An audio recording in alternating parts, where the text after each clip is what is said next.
I'm here with San Jose Mayor Sam Liccardo to talk about some of the hot topics in the South Bay right now. Thanks for joining us today. Great to be with you, Ann.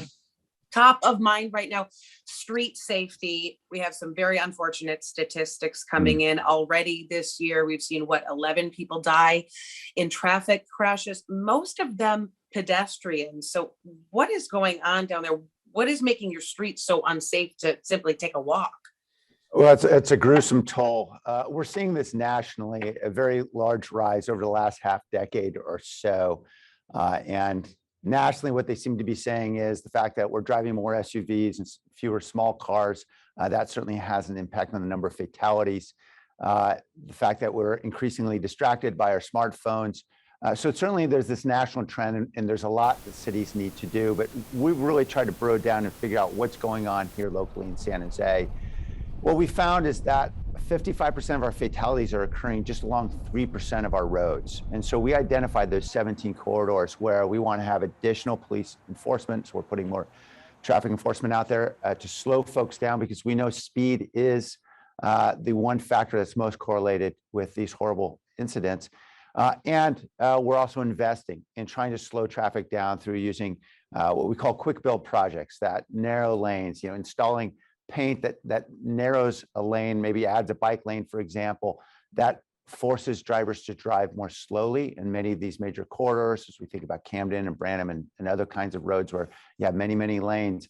Being able to narrow them does slow traffic down and makes it safer for pedestrians to cross. We're also seeing that way too many of the fatalities are happening where a pedestrian is crossing outside the crosswalk. And so we're trying to encourage more, certainly public information through schools and so forth, and ensuring that pedestrians are being particularly careful at nighttime, because that is a huge factor as well. Yeah, we're seeing a lot of these in the early morning hours, and unfortunately a lot of hit and runs as well, which is another issue.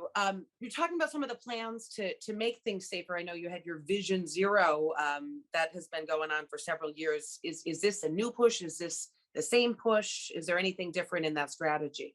Yeah, I mean, whatever you want to call it, it's a push. And one thing we started doing with Vision Zero is we started using data more sensibly, because in a city as enormous as ours, you can't boil the ocean. You have to focus where the harm is and try to reduce the risk most there.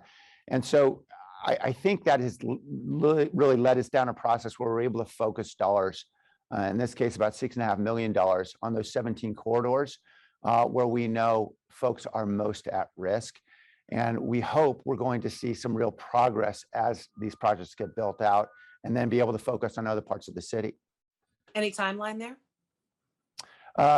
Good question. I don't have a good answer for you, because there are many projects underway with that $6.5 million. But I can tell you we'll have a budget message coming up in just a month, and I expect you'll see more dollars allocated in my budget for exactly this issue. Okay, we'll keep an eye on it. Meantime, probably the hottest topic, the one that sent your city into headlines nationwide, the gun control proposals, or the requirement for gun owners to have insurance as well as pay an annual fee. So it looks like maybe it's a done deal with the council approving it, but we're looking at a bunch of court challenges to come. Where do things stand? Yeah, we as expected had a lawsuit filed within hours of passage. So we'll be litigating that, and we don't expect to implement this until August anyway. We knew there would be challenges, and we had to get sort of the administrative machine up and running. And so we're going to be working all of that, and most importantly, working with the community. We know that there are a lot of gun owning organizations that have a role to play. They want to help reduce gun harm. They may not be happy about this measure, but I think we do share a common ambition, which is reducing the number of suicides, homicides, and accidental shootings that are happening every day in cities throughout this country. And the good news is we've actually, there are members of these organizations that are working with this nonprofit that's being formed that will be investing these dollars on violence prevention strategies. Okay, all the money going toward harm reduction, harm that would otherwise be caused. Yes, suicide prevention, mental health services. We know that's a huge issue. We would have loved to have been able to know, if any of these active shooters had mental health issues, we'd love to have been able to provide those services if we had only known, right? And so having resources to be able to do that is so critical, because all these organizations critically need those resources. Domestic violence prevention, we know that the likelihood of dying in a domestic violence incident is about 5 times higher if there's a gun in the home. So we want to make sure that occupants of homes where there's a gun have access to these kinds of services. Gun safety classes, a host of things we can be doing. What do you say to taxpayers who are concerned that, these court cases are going to go on taxpayers' dime? Well, 2 things. First, right now, taxpayers are subsidizing gun ownership in a huge way. In the state of California, about $1.4 billion public money is being spent to respond to gun harm, whether that's in emergency rooms or police or whatever else. That's a lot of money. And in the city of San Jose, it's nearly $40 million.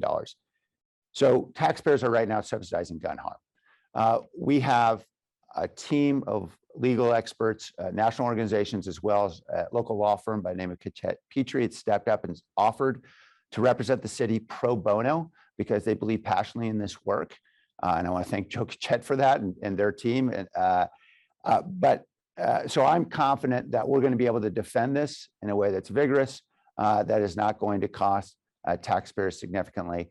I do know that, of course, there is also an offsetting benefit if we are able to succeed, which is millions of dollars that can flow to be able to reduce gun harm in a way that we've never been able to before. Suicide prevention, domestic violence prevention, a whole host of programs.